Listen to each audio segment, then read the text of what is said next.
Hello, everyone, and welcome back to the second day of our free week in software quality assurance testing. Let's continue our learning process throughout this week. All right, so yesterday we learned about testing in general and also about software testing. We learned a very important concept called requirements, and we understood how important it is first to understand the requirements, first to learn the product, the software, and then start testing, right? So today we have a very interesting concept called bugs. That's what we're going to focus on today. So let's grab a notebook and be ready to take notes and learn. All right, so first question, what is a bug in your understanding? I'm sure you've heard of bug at some point in your life in relation to IT industry.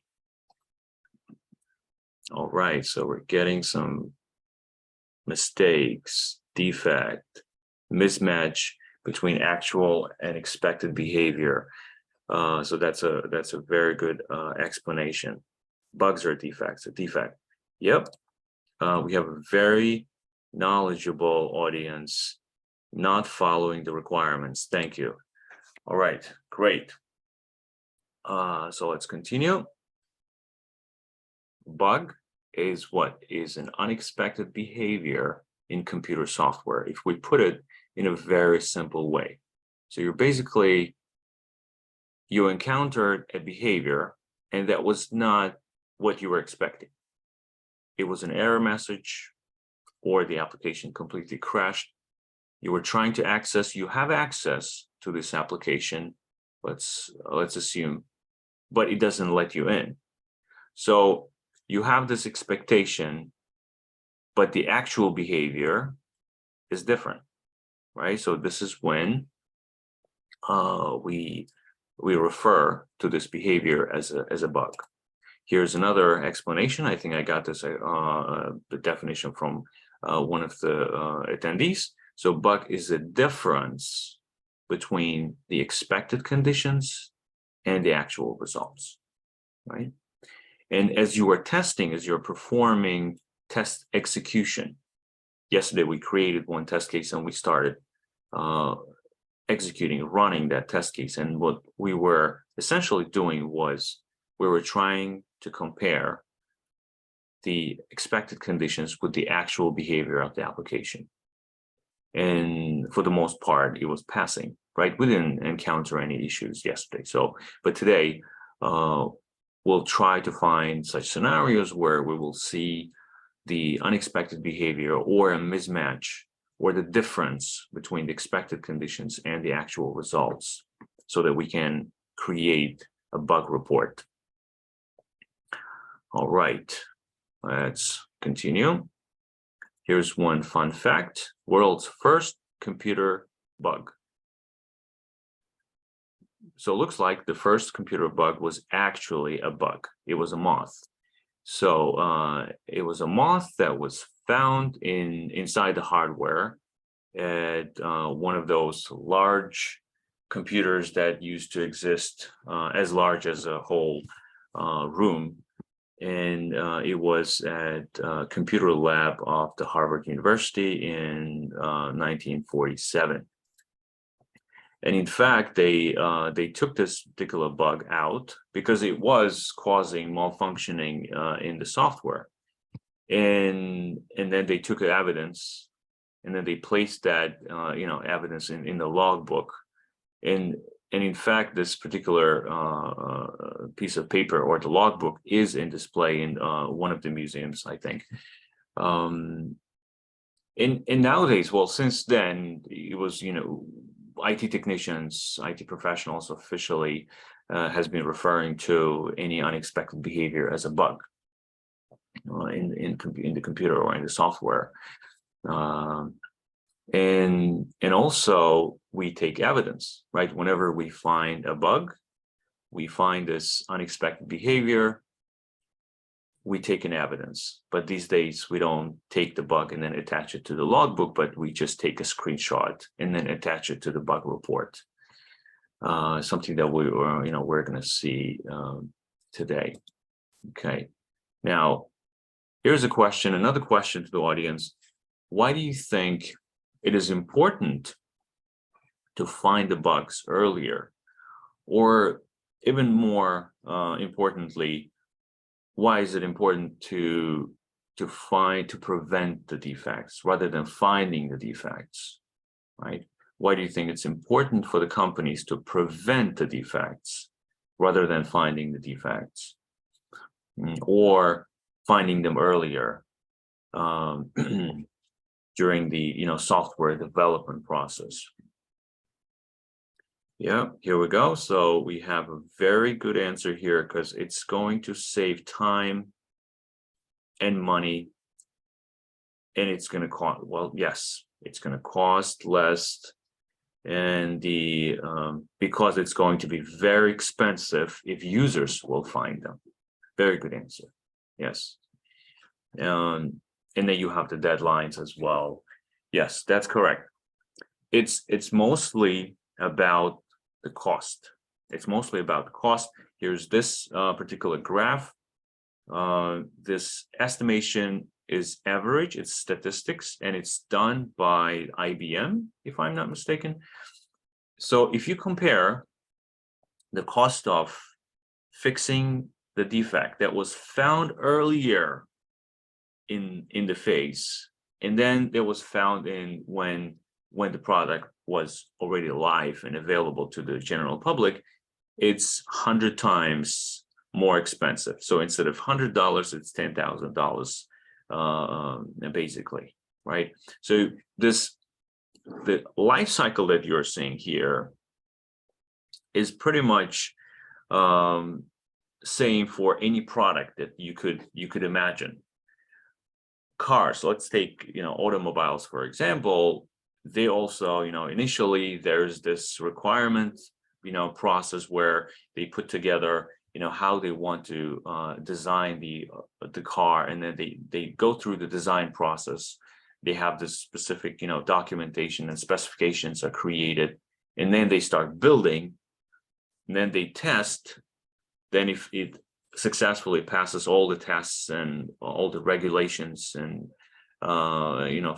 indicators that are here by law, and then it's made available for purchase to the general public.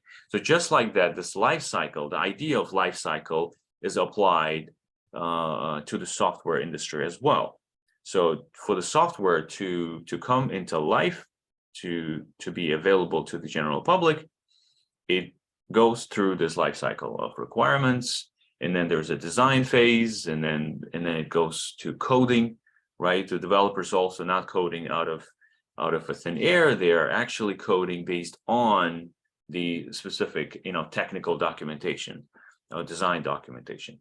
And then you come into the picture as a tester, and then you test the application. There's also user acceptance testers, and then it goes to production, where what we call is a going live, and this is when general public has access to the application. And as you guys mentioned correctly, you don't want the users find the defects, because that's definitely going to cost the company a lot, not only financially, as we're seeing here, but also reputational damage, and also if it is a trading company or financial company, then most likely it will incur fines and pretty, sometimes millions of dollars fines from the government if they didn't have the correct software in place.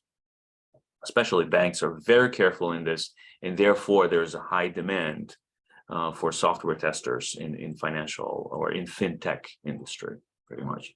So let's see some of the examples of bugs that were found later by the users or after the product went live, and it costed a lot to the company or to the organization. So this example here is a NASA spacecraft from 1962.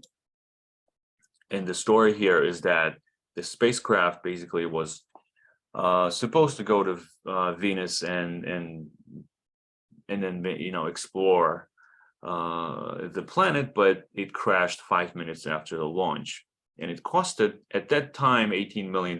But if you convert it to the current the value of the money, it is $166 million. That's how much the cost of the crash or this failure was. And then if you read about this incident, the cause was a simple mistake in documentation. It was not a coding issue in the software. Developer coded as it was described in the design document, as it was specified in the specification document. So it was not the I would say the fault or the mistake of the developer. It was the mistake of the person who actually put together this design document. And it was a very small issue, as you can see, blunder that any human could make. So that is a difference between the letter R, which is like a radius, but the R was used instead of a specific letter or symbol, which is referred to as an R bar. And so there, it is very specific and technical to the I would say to the spacecraft. But the idea here is that this small difference, right, in this particular symbol led the developer code incorrectly, and then it ended up with the spacecraft crashing, pretty much. So that is an evidence of how much, how important it is to have correct documentation, and for the QA testers also to review the documentation earlier, not only for the QA testers, but the whole project team should do the due diligence, and they should be reviewing the documentation clearly, performing static testing, and making sure that everything is consistent across the life cycle. Let's move on with some other interesting examples. So in banking industry, you probably have seen such news from time to time. Bank is accidentally depositing $50 billion to a Louisiana family account. As you can see, this family was surprised to see $50 billion in their bank account. But luckily, they didn't use it, so there was no incident on this. But that is one example of software issue that could cause a lot of damage to the bank. But I'm pretty sure this already caused a reputational damage to the I think it was Chase Bank. So here's another example. A man is actually, so this in this case, the person received 420,000 pounds, but then they started spending all of it for different purchases. And this obviously is not the most pleasant situation for the financial institution. So it's going to cost them a lot of money for the legal fees and to take all this money back, and also reputational damage. And with the raise of the crypto market, all the crypto platforms have been facing this similar issue as well. As you can see, this crypto platform endorsed by Matt Damon, and they're suing Australian women after they accidentally sent $7 million instead of $68. And I'm assuming by reading this title that the woman was spending it pretty much for her own use. Here's another example: a crypto company accidentally giving users $90 million and then asking to get it back. Software bug let hackers drain $31 million from the crypto service. So, so the point here is that the bugs are everywhere, right? In every software, there is an inconsistency, but sometimes they may lead to such a huge consequences where it's going to cost the company a lot of financial, tangible, and non-tangible damage, basically, legal issues, and so on. And therefore, there's this huge demand with the rise of digitalization, continuous digitalization in all over the world, and especially in North America.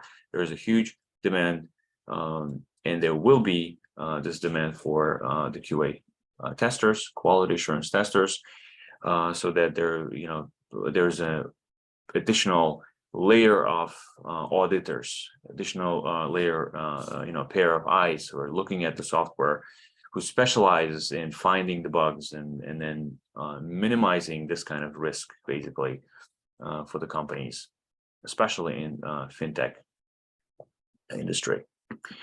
So let's see how bugs actually come into picture. So in this case, we're talking about the code issue, right? The code issue. So software developer makes an error, makes some mistake while coding. And the mistake might be their own mistake, like, they could be too tired, and, they're human beings as well. They have too many projects running simultaneously, and they might be distracted while they're coding, and they make some simple mistake, just like the mistake that we saw earlier with the spacecraft, but that was, obviously the root cause was the specification.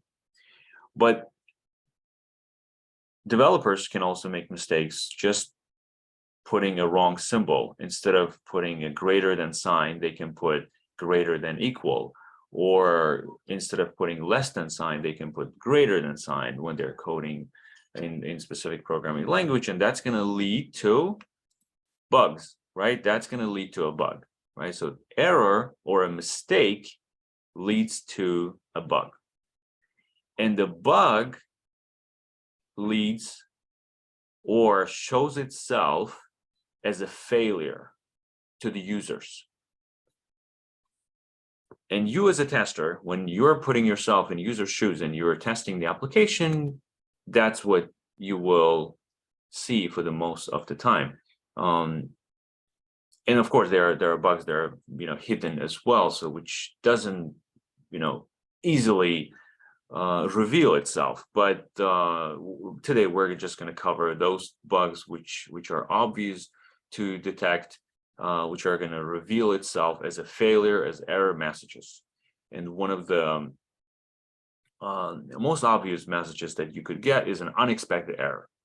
Unexpected error, that means that error wasn't expected or not handled, pretty much. As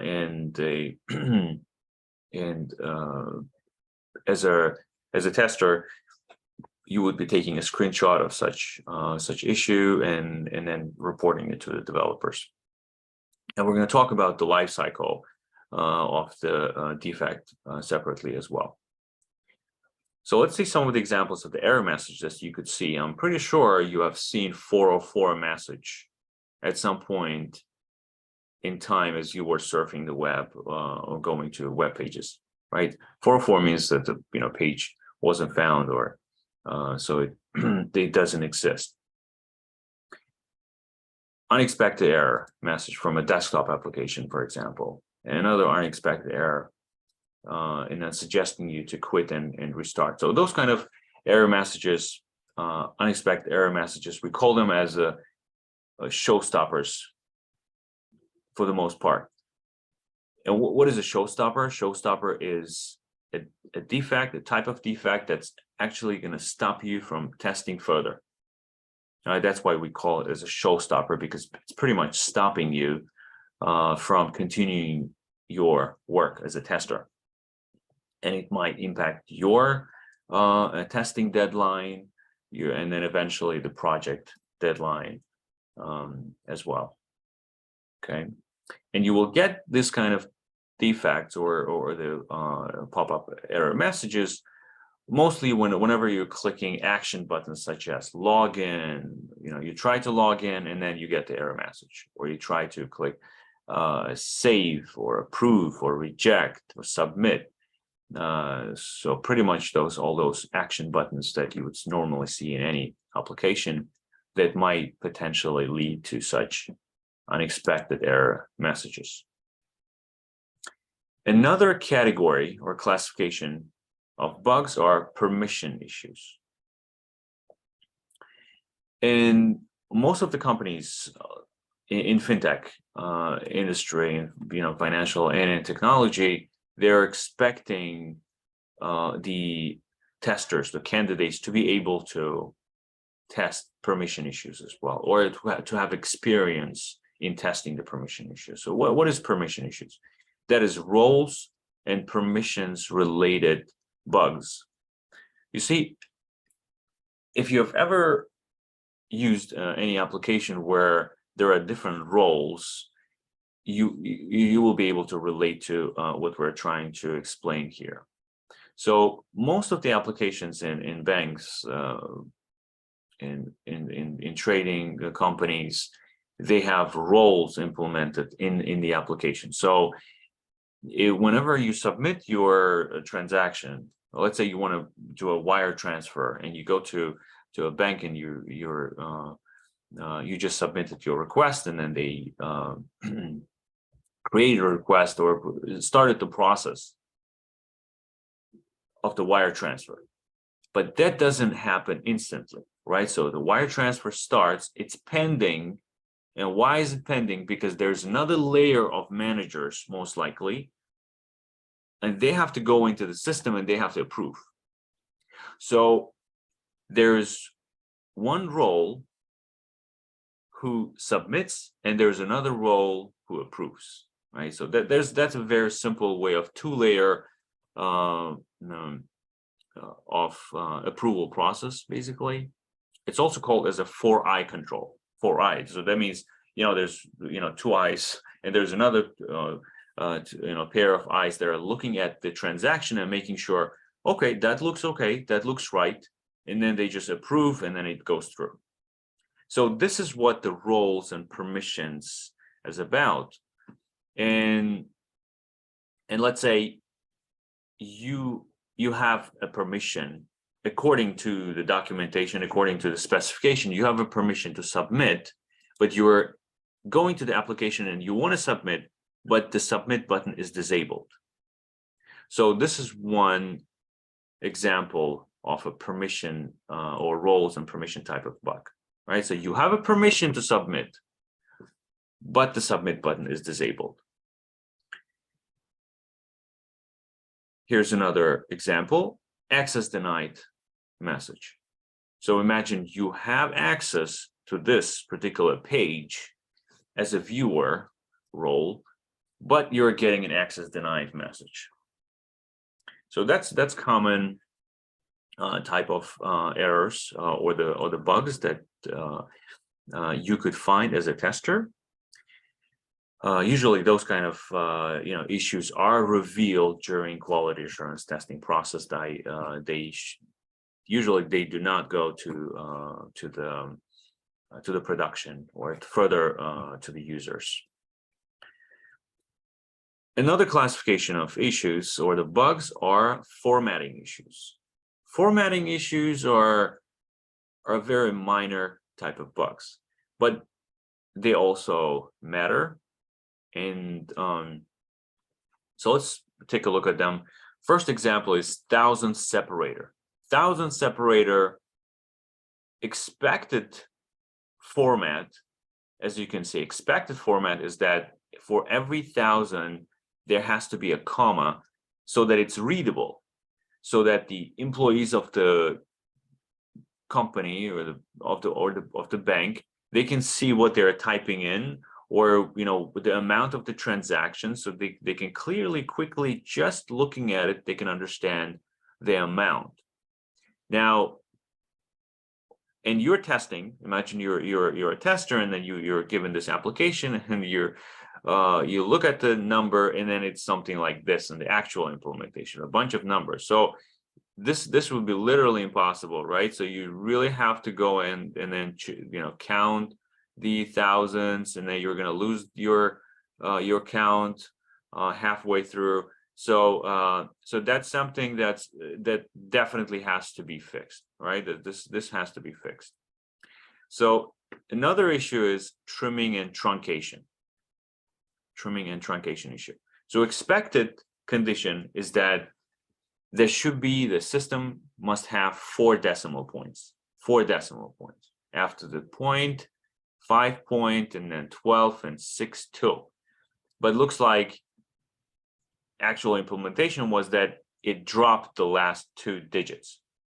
It dropped the last 2 digits. Now this could actually cause some serious issues. In calculation, eventually,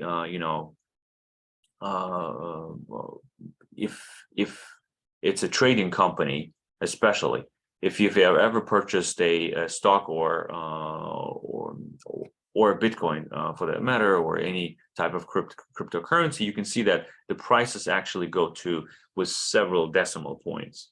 And imagine if you start, or the company itself, trading company, starts taking that small amount for themselves. And that would be a criminal activity, pretty much. So this is another type of common mistake that you could see in the software, and you could report and then catch as a bug. Rounding issues, right? Rounding issues also, as you can see, it is 6. It has to be 2 decimal points, and it should not be any rounding. But then they're clearly just rounding to 1 decimal points, and then there's rounding happening pretty much, which is not expected. Date format. Now this is not very critical. Date format, as you can see, date can be formatted in different ways, right? And the timestamp as well can be formatted in different ways. And there's expected condition, then there's an actual implementation. This again, those are called as a cosmetic issues, but still can be reported. But there are exceptional situations as well.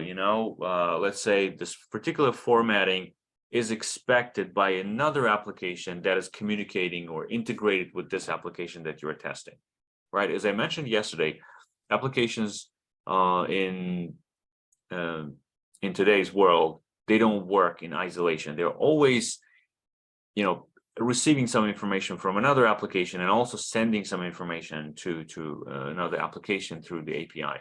And if the data that you provide is not in the correct data format, that communication may not work.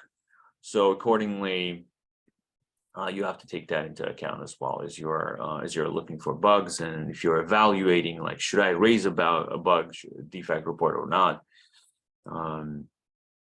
Pretty much, yeah. Now that we have overall understanding of what is a bug, and then how much financial loss it can cause, and what classifications of bug we have, let's take a look at how a bug comes into existence.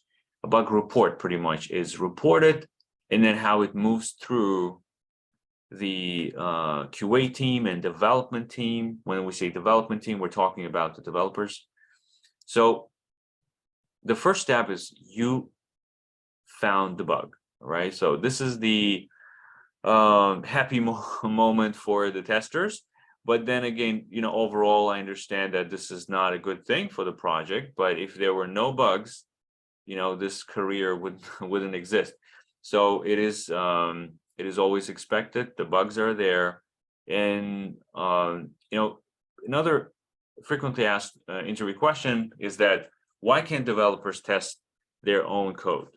Why do we need the testers? Why can't the coders? They know the language better than we do, right? If they are the coders in Python or JavaScript or Java, whatever language that they're using, why can't they just test their own code?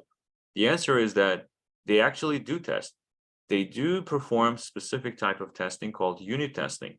But however, the testing scope is limited, and also as a creator of their scripts, they are biased, right? Every human being is biased. When you create something, you like your own work, and you're unlikely to find what is hidden, what the breaking points of that particular software. And it's always good to have another pair of eyes to look at this product objectively, So, and therefore, and also, obviously QA testers, after they test so many different applications, they are experienced professionals. So they know where the application will break, in which scenarios the application might actually reveal the defects or hidden defects. And that's why it is important to have the QA testers. And then therefore there's a need for QA testers in financial and in technology world. So you found the bug, so that's the first step. So let's move on. And at that point, the defect status is new. So what happens next to the defect? The next step is for one of the lead developers, or the a team lead of the developers, or the senior developer, to analyze your bug report. They will look into your bug report, whatever you wrote, the evidence that you provided, and then they will look into this, and then they will decide whether it's a valid defect or invalid defect. What does it mean, invalid? So, especially if you're a junior tester, maybe you created a bug and then you thought it's a bug, but the developer doesn't think it's a bug. They think that this is how it's supposed to work. And then they probably have certain reasoning. They will explain you, if the point when you talk to them, that probably this is how it's described in the design document, and so on. So if they think it's invalid, they're going to reject. But if they think it's a valid defect, then the next question to ask is it in scope? What does it mean, is it in scope? You see that you could suggest something, some certain issue, but that issue is not necessarily part of this particular project or the timing, right? So they would like to release, they would like to go to production with specific functionality, but then you're reporting an issue that is not related to this particular functionality. Okay, so you're reporting something else, pretty much, that can be resolved sometime later, and this is when they can defer it, right? If it's not in scope, if they think this issue can be fixed later, not now, but sometime in the future, then they can defer it. So, next step, if they think that this is in scope, another question to ask is it already raised? Is the bug already raised? If the bug was already raised by some other QA testers, because sometimes in the same project, several testers are working at the same time, and some other tester might have already created the same bug in the test management tool, and probably you didn't notice. If it's the same bug, the same issue was reported already, then the status is set to duplicate, right? So it's set to duplicate so that they don't waste time on this. Further, if all those questions are all good, so it's a valid defect, it's in scope, and it was not raised before, then that means this defect has to be fixed. This bug has to be fixed, and developer starts working on it, developer starts fixing it, and at that point, the status is in progress. Okay, And this is when you're pretty much expecting a new build from them. You're expecting a new version of the software where bug no longer should exist. Okay. So developer fixes the bug and gives you a new build. Build is just a new version of the software, pretty much. And then they mark the defect as fixed, and then they assign it back to you, and most likely you will get a notification, like an email notification saying, hey, your bug is fixed, and then here's a new build. It's also made available, and you can go ahead and test now. So this is when you perform a type of testing called retesting. If you ever take the ISTQB testing, they don't call it as a retesting, but they refer to as confirmation testing. Pretty much you're confirming that the defect is fixed. So how do you retest? You basically rerun the same test case that you ran and the test case that failed before, right? So you rerun the test case, and if it passed, you close it. The defect, this is the end of life of the bug, pretty much, right? So we start with new, we created the defect all the way from the beginning, and it went through this analysis and fixing process and retesting, and finally it was indeed fixed and we closed it. But what if when you retest, the bug is still there? It happens. It happens from time to time. You can actually see that developer thinks that they fixed the bug, and then you retest, but it's not fixed, and then you might have to reopen several times. So that's what you're going to do. If the bug is not fixed, you're going to reopen the bug. You're going to reopen the bug and then reassign it back to the developer. You push it back basically, and then developer goes back and then analyzes your comments, and then starts working on fixing it again. Let me just go through some of the questions here. Okay. If you give them permission, like the access to them, then they will not get the error, submit anything like that payment. That's not a bug, right? Yeah, let me get back to this question at the end. All right. Okay, now let's create our first bug report together. From yesterday, you guys remember that we had this functional requirement document, and in this functional requirement document, we created a test case for the login functionality. Right? So this document, the purpose of this document here is to describe the expected conditions for the application, how the application is supposed to behave. This is your source of information, basically. Okay. Now we're going to look into this functional requirement number 4, shopping cart, and specifically this remove button. So when you click the remove button, users should be able to remove the product from the shopping cart by clicking the remove button. Okay, so this is something that we're going to try to test. So let me go back to the Azure DevOps that you saw yesterday, right? And we have this particular test case here already created. And the name of the test case is remove item from shopping cart. To execute, we're going to go to the execute tab. We're going to select this particular test case, and we'll run. And this pop-up window, as you can see on the left-hand side, will open. And from the right-hand side, we're going to put our application side by side, and then we'll start executing our test case. So this time I'm going to go with the problem user, because I know that this problem user has a problem with this particular functionality.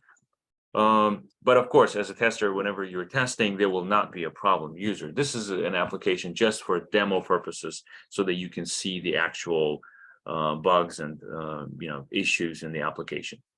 So as you can see, I entered the username and password. We navigated this. The first step passed, second step passed, third step also passed, and we're going to go ahead and click login. Okay, great. We login passed. Now I see one issue, which is, all the pictures are same, which is weird, but that's not the purpose of my test case for now. So the purpose of my test case is the next step. What's the next step? The next step is click any add to cart button. So I'll go ahead and click add to cart. Okay, I clicked on add to cart and the product is added to cart. So I'll check, okay, product is added to cart. I can see this one number here, right here in the shopping cart. Okay, now I will pass this step. The next one, click remove button. So I'll click on the remove. Okay, I will click again. As you can see, remove button is not working. So it's pretty much not responding. Okay, so just to check other buttons, as you can see, after you add, it's not removing, and then it already got frozen. So this is a real example of a software bug that you can encounter. And so what are we going to do with the test case execution? On the left-hand side, you see that there's the other option, which we didn't do yesterday, because the all test cases we ran yesterday was passing. So we're going to fail it. So this particular step failed, and we'll put a comment saying remove button did not respond. Okay, so it's pretty much basically not working. And we're going to fail the test. And most of the test management tools, guys, today we're using Azure DevOps. You have Jira, and you're going to learn Jira as well. And there's also ALM, application lifecycle management. It's a very another popular tool. Most of them, they provide a chance to create the defect right away when you're executing your test case. So as you can see right here, I have a button that says create issue. So I'm going to click this button, and it's going to open this pop-up window right here. And this form here, the purpose of this form here is for us to create a bug report. We're creating a bug report. And just like you give a title to a test, you have to give a title, a meaningful title to the bug as well. So let's go ahead and type in remove button did not respond on product list screen. It's better to mention the screen name as well on in the title of the bug, because this remove button could exist in different screens. So you have to be more specific in that, so that just reading the title of the bug, the developer would understand what's going on. Then the next important, very, very important piece of information that goes into the bug report is the steps to reproduce. Steps to reproduce. What does that mean? It means, how can I recreate this defect? Which steps did you take as a tester before you encountered this defect? How did you see this defect, right? If you just send this one line to the developer, right, developer may or may not be able to recreate the defect. And recreation of the defect is important so that they can fix it, right? And luckily, Azure DevOps provides such a very convenient feature or functionality where it just copies all the tests that you performed, test steps that you performed, as the steps to reproduce in the description section of the bug. As you can see, so I don't have to put anything here because all the steps are already included. As you can see, it says expect the result, and then I can see the result of every step passed, and the last one failed. And then as you can see, that expected condition is this, and then the comments. So I can change it, say actual, for example, actual result was that remove button did not respond. Yeah. And then you most likely you will go ahead and assign it. You most likely will go ahead and assign it to someone, but in this particular case, I just have one user here, but you will have the developers in the dropdown. So if you know the developer who's working on this project, you will assign it to this particular developer. If you don't know the developer, then you can leave it as is, you know, without assigning to anyone, and then consult with your QA lead, QA manager, and then find out who is the assigned developer for this project, and then choose that person from the dropdown, pretty much. Okay, we're not going to make it too complicated here and then include anything else, and just save and close pretty much. And save and close again. So if we go back, we just open our, as you can see, our test cases failed, and you will be able to see the defect here as well. As you can see right here, the defect that we just created is remove button did not respond on product list screen. And this defect will be assigned to the developer, and then it goes through the life cycle as we just went through, right? The bug life cycle that we just saw. Those are the steps that it's going to go through pretty much. All right, now let me quickly check. All right, so yeah, Azure is better than Jira. So Jira application, or the software, was initially created as a bug tracking tool, only as a bug tracking tool. But then, because first of all, it was free, and or more affordable to the companies, and then smaller startup companies, and therefore it became very, very popular. And then there was a need for the test case creation as well. So Jira never had a section or a feature to create and keep or manage your test cases, and therefore it has some plugins or add-ons to it, right? So you add specific plugins to Jira, such as Zephyr Scale, something that we also cover as part of the bootcamp. Zephyr Scale is a nice software that is part of Jira or works together with Jira. This is where you create your test cases and so on.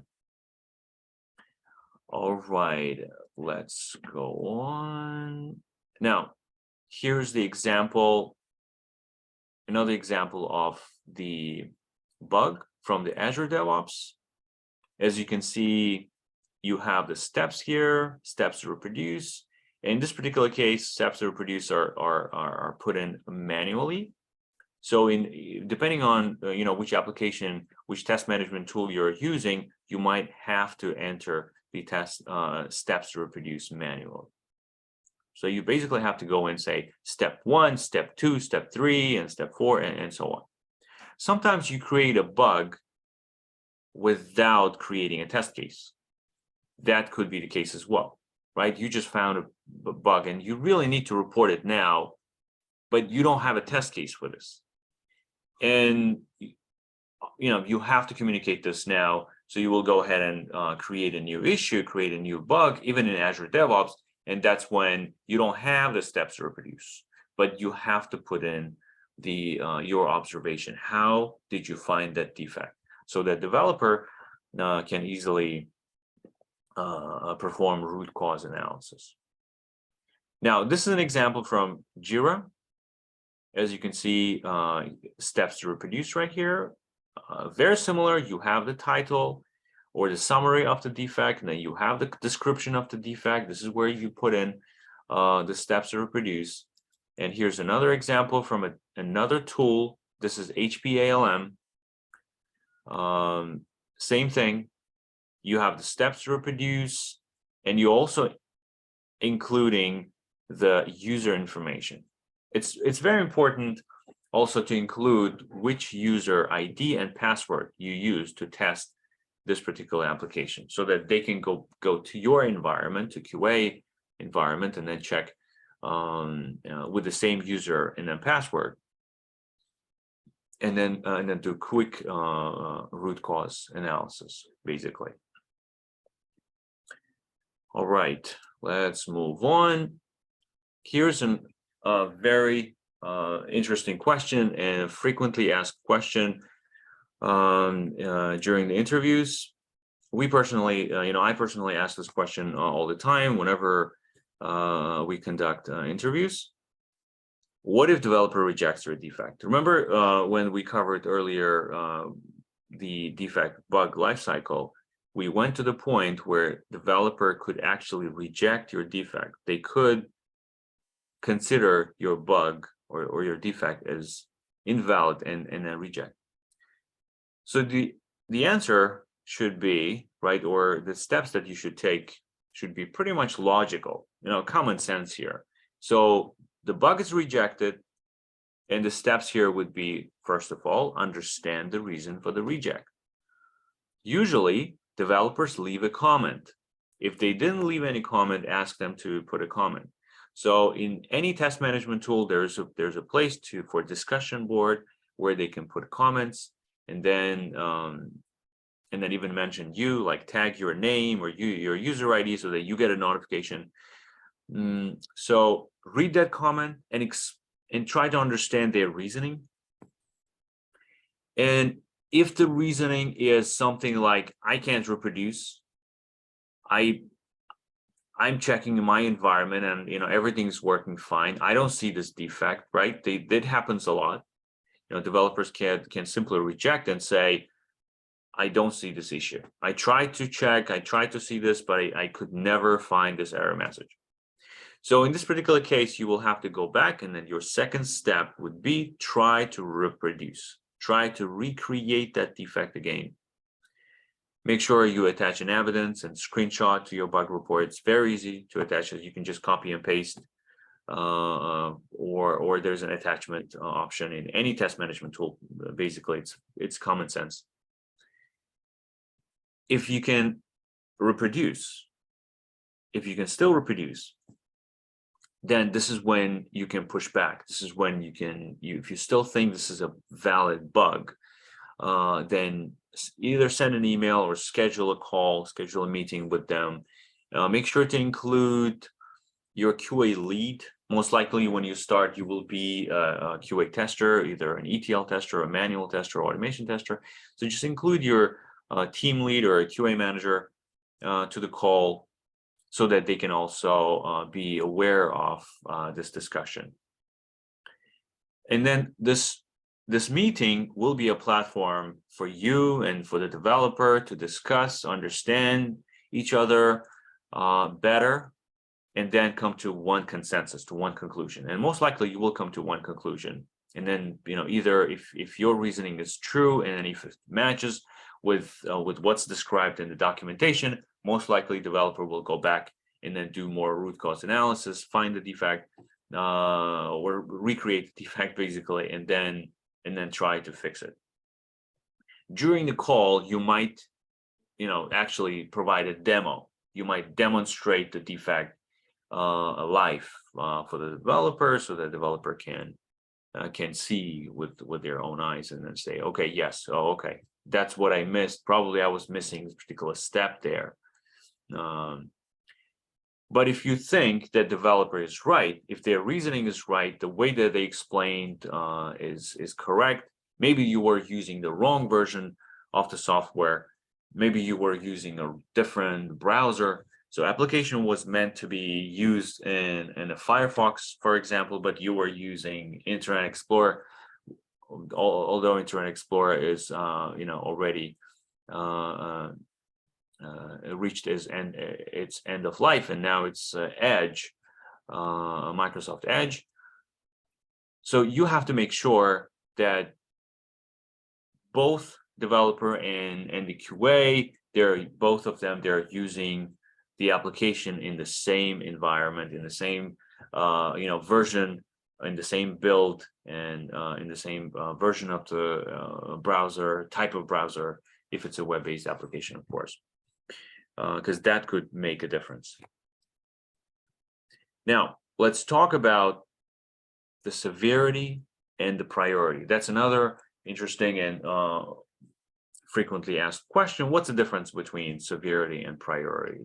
And how do you decide the severity? And who makes a decision about severity or priority? So first of all, severity is about the impact of the bug to the overall application.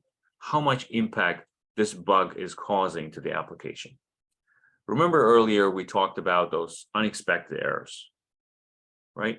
So those unexpected errors, how much impact those unexpected errors were causing to the application. This is how you actually make a decision about the severity level. Severity levels, if you just simplify it, you can keep it just 3 different levels, or you can keep it like, you can make it like 5 different levels, but 4 would be fine. It can be urgent, high, medium, and low. So urgent being, something that has to be fixed now. Otherwise, it's going to impact everything. So that's what we refer to as a showstopper. So now let's talk about the priority. Priority, though, it's not about the impact or how big of a defect it is. It is about timing. The order in which the defect should be fixed, how soon the defect should be fixed, or which defect or which bug should be fixed first, and then the other defects should be fixed next. This is about priority. Again, common sense, right? We're talking about what to prioritize. The severity level should be decided by the QA testing team. So it should be up to the QA, quality assurance testing team, to decide to choose which severity level should be attached, should be assigned to the defect. But the priority is not your call. As a tester, priority is not your call, is not your decision. This is a decision. Ultimately, it's the end user's decision, but then that decision comes through either the project manager or product owner or the business analyst, and it will be communicated to you. All right. So now let's see some of the examples of the severity level. Since as a QA tester, you will be choosing the severity level when you create a bug report. Urgent severity level, that means the defect or the bug makes certain features of the application or certain components of the application inaccessible or blocked for testing. Okay, so potentially delaying the testing process or your timeline, basically. So you are given 2 weeks for test case execution. Let's say you're given 2 weeks for test case execution. You have 100 test cases to execute, and you're going with a good speed there.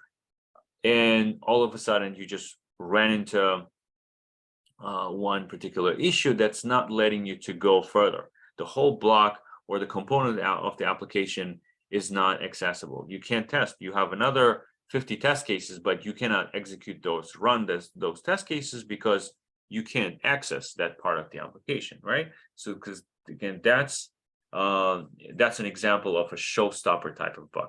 So this is when you have to assign the urgent severity level and assign, and then communicate it to the developer. Desirably, send an email and maybe arrange a quick call, because the urgent defect should be fixed within 24 hours so that it doesn't impact your timeline and then overall project timeline. One level below, high severity level, would be, again, core functionalities or business logic is incorrect. So it makes the system unusable and risky.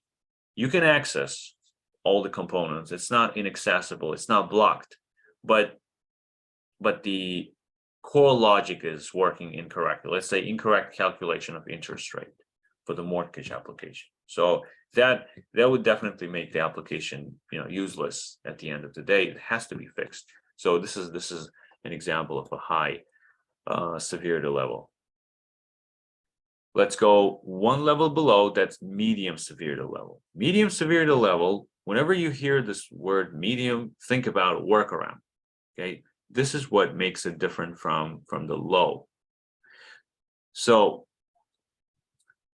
whenever you have a workaround, there's an issue, but there is a workaround to this issue. Then that means this is medium. It's not low, but it's medium. Okay, so let's say one example would be user has to click log out twice. So you have to click log. So you press one and then it kind of becomes enabled the button, and then you click second time and then it takes you out. It's inconvenient, but there's a workaround, right? Or items in the cart disappear if user clicks back button in the browser. So if the browser has a back button, right? And sometimes developers miss that if the developer has been mostly specializing in desktop-based applications, they forget that there is this functionality or feature in the web-based applications, which is a back button, right? Because the browser itself has a back button, which takes you back to the previous page, and that can cause some unexpected issues in the web-based applications, actually. And one example here, if you click back and then the cart, items in the shopping cart are disappearing, and the workaround here would be providing a training to the users, temporarily saying, okay, well, this is a known issue, but please don't use the back button. You have seen such kind of instructions, I'm sure. Whenever you've been using some of the certain applications, they say, please don't use the back button. So that means they just couldn't, they just didn't have that handle in place. Low severity level, that's cosmetic, usability, or formatting issues, right? Which doesn't impact the functionality at all. If it doesn't impact the functionality, then that is low, right? So it can be how usable the application is because of this cosmetic issue or the formatting issue, pretty much. Here's another concept or two different terminology here to understand for you guys, which is a bug leakage and bug release. Have you ever downloaded the software and then you have this release notes? Whenever you get a new version of the iOS in your mobile application, like in iPhone, you get this list of features that you're getting with the new version, and also sometimes they might say known issues and then list up some of the issues, right? So the bug leakage and bug release, the difference here is that bug release is when software is given or released to the end users with a set of known issues. And these bugs are mentioned in the release notes. So what developers or what the company is saying is that we know that we have some issues and we're working on them, and they're minor, but the application is still usable. So, and then they're releasing the application for you or to the end users, and then they're listing those known issues in the release notes. So this is what the bug release is. In contrast, bug leakage is when the bug is found by the end users. This is when it's pretty much the something that you don't want to happen. In all of those examples that we saw earlier, where banks were losing money, or the crypto companies or the NASA, losing millions of dollars. This was the bug leakage, pretty much. Yeah, because the bug was leaked. It wasn't caught along the way, not by the testers. Maybe there were no testers, not by the user acceptance testers, and not by the developers, because they perform testing as well. So pretty much that's the difference.